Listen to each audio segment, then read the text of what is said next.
Hey, what's up, people? Preseason week 1 just ended. There were fantasy winners and fantasy losers in each one of these games. So players that just raised their draft stock through the roof, and on the opposite end of that spectrum, man, players that just sunk their draft value. There was a running back, man, that was going to be going in the first round.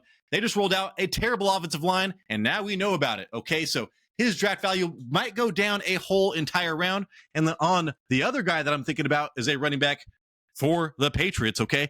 This fool just rose his draft capital by 2+ rounds. So big winners, big losers. I've got all my notes typed out, but you got to hold on for 7 seconds. You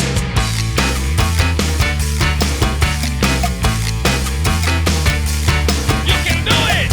First, we will be starting off with the winners, and the first winner, the biggest winner, is Travion Henderson, man. He was going in the middle rounds. Not so much anymore. He's competing with Omarion Hampton now in my rankings, for God's sakes, dude. This is insane. 100-yard kickoff return. His speed jumped off of the screen. The fastest man alive, almost. One rush for 18 yards. It was a huge sweep, and he was just faster than everybody else. 3 receptions on 3 targets. It looked easy for him for 12 yards. All targets were from Drake May. I love that. Showed Gibbs like speed and broke tackles every time he touched the ball, dude. One person could not tackle him. He sought contact.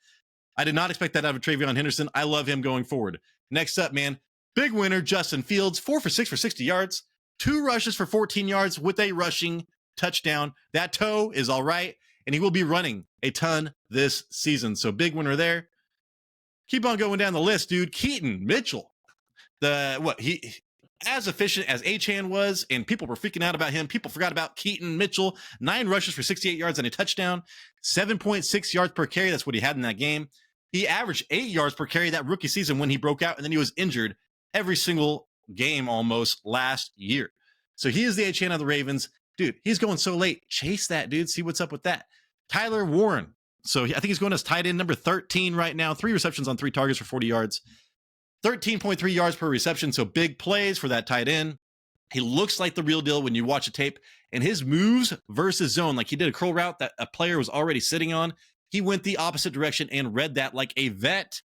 So I was watching some of that film breakdown from a guy on YouTube, and it was amazing, dude. So Tyler Warren, I'm getting higher and higher on him. Last I saw Coulson Level, and he was having a bad game. So there you go there. Bayshul Tootin, we like this guy right out of the draft. He had elite traits. Short yardage burst and stuff like that.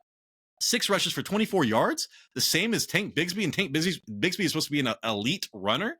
He had 1 touchdown, Tootin did, on and he had 2 receptions on 2 targets for 16 yards. So ran better than I thought, and he was catching the ball. Pass protection will be his biggest issue. If he can become a decent pass protector, he's gonna be getting on the field, man, and we should be targeting him late. 4th round rookie by Liam Cohen. We want Liam Cohen running backs. Next up, dude, Jackson Dart, big winner, 12 for 19 for 154 yards with that touchdown. That touchdown was beautiful. 3 rushes. So we heard about how he is more athletic than you think, dude. 3 rushes for 24 yards. Took 0 sacks. So a touchdown, 3 rushes, and really good ball placement with Malik Neighbors not even playing.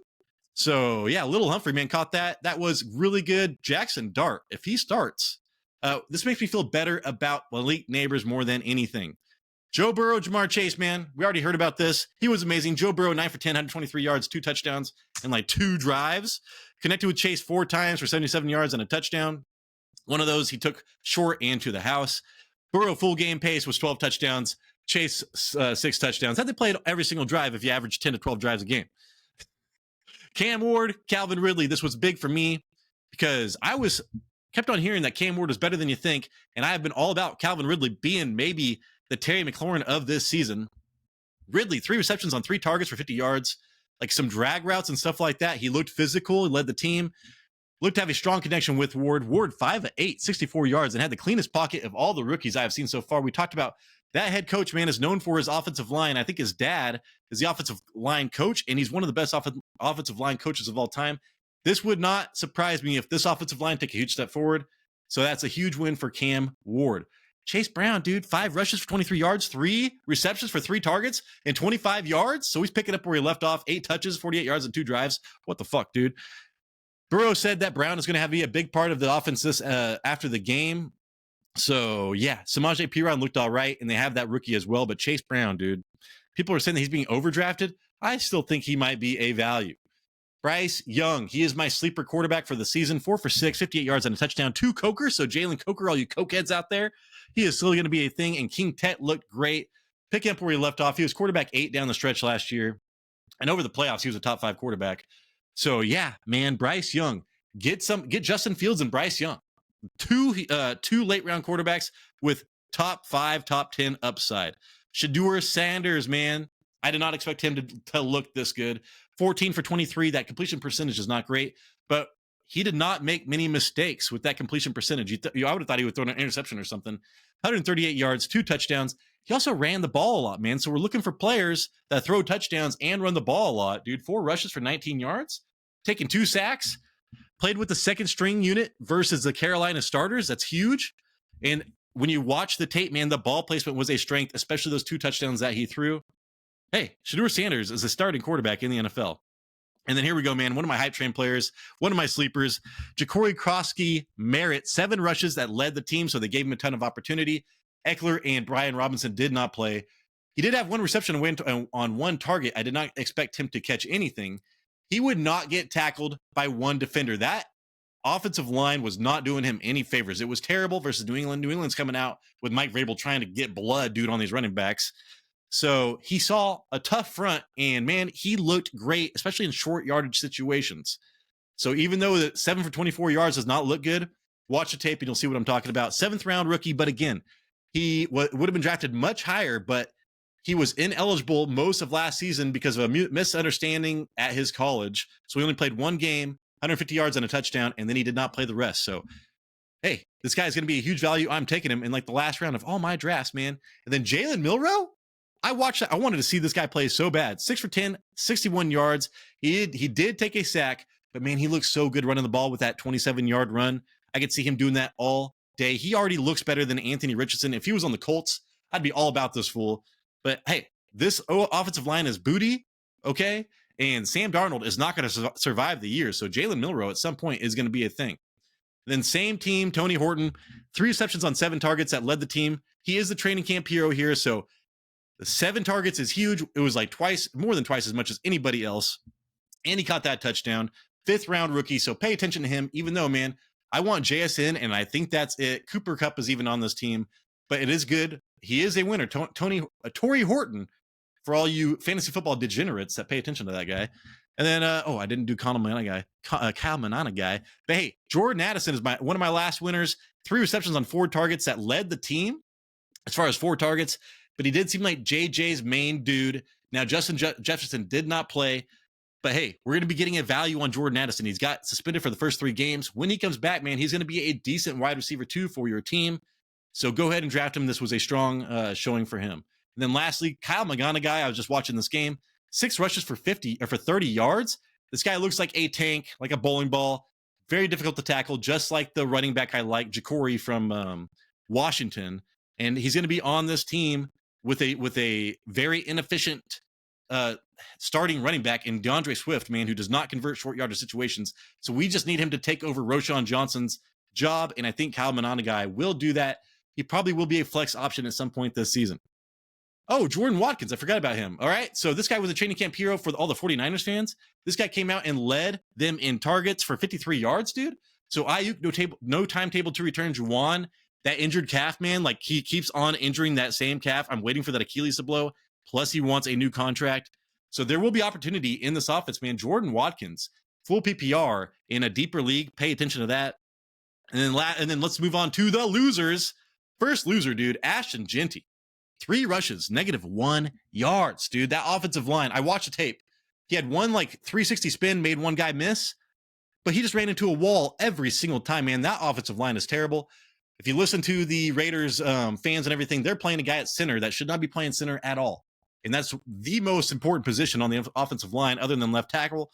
So not looking good, man, for Ashton Jeanty and the Raiders as far as running the ball goes at all. What do I think about him being drafted? I think that he might be moving down below Christian McCaffrey for me. And you know how I feel about Christian McCaffrey. I don't want to draft him. Next up, Garrett Wilson, man, 0 receptions on 1 target. Fields threw the ball 6 times, and these guys were supposed to be best friends for life. They were on my stack. I was like, who else is getting a target, dude? he kind of spread the ball around. So I did not like that for Garrett Wilson. Great for Justin Fields, dude, but not good for him. Bo Nix, big loser, man. 6 for 3 or 6 for 11, 33 yards with 0 rushes. I hated that. Now, maybe they're just not running. They don't want him to run the ball because it is a preseason. Do not take any unnecessary injuries. But he drew a safety by intentional grounding, was running away from a sack. And then Stidham came in and lit up that defense. So not a good look for Bo Nix in the first preseason game. And then, hey, man, another loser, Anthony Richardson, dislocated pinky in his day today. Like I said, I almost wish that he would have just been down for the season, so at least there would have been clarity here, and I would have drafted JT higher. But if Anthony Richardson is the starting quarterback, JT will be knocked down a little bit because of the rushing touchdown totals that he experiences with Anthony Richardson in the lineup. Then here we go, man. Woody Marks. I was paying attention to this guy. He's a sleeper for a lot of people because of Nick Chubb looking terrible and Joe Mixon being injured, and this team runs the shit out of the ball. 3 rushes for 4 yards with 0 targets, man. So he had an opportunity to go off right now and maybe push himself up the depth chart. That was not the case. And then Dare Ogunawale or whatever went 5 for 29, was very efficient. So even the backup running backs ahead of him did well. So not good for Woody Marks. And then here we go. Jack Beck. You remember him? He got drafted by the Oakland Raiders, and we all thought he was going to be opposite of Jacoby Myers, catching touchdowns as a possession wide receiver. 1 reception on 2 targets. The big news here is that he did not draw the start. So Jacoby Myers, Trey Tucker, and then my Deontay Thornton got the start, and Deontay Thornton looked amazing. He did bobble and drop 1 catchable ball from Geno Smith, but other than that, he looked great. And then the last loser, Tyjae Spears, man, got carted off with a lower leg injury. He's competing on this team, man, with Tony Pollard for carries, and they said last year that they wanted to give Tyjae Spears more carries, but he was kept on being injured. And they talked about it this preseason, and now he's already injured again. So look for Tony Pollard to maybe be like top 10 in touches again. If I forgot somebody, man, please list them down below. A winner, a loser. We need to be paying attention to this so we can adjust our rankings accordingly. Preseason is not everything, but it is something, okay? There are red flags or green flags, all right, on some players. So hopefully I earned a thumbs up. Hopefully I earned a subscription, man. We need that shit. Please, man, I'm on my knees begging for it. Hey, this is Tyler Big Turd Ward. This is the Fantasy Red Zone. We've got live drinking shows on Fridays. Come join that. And I think Jason or I will be having another video later on this week. So thank you so much. We appreciate you.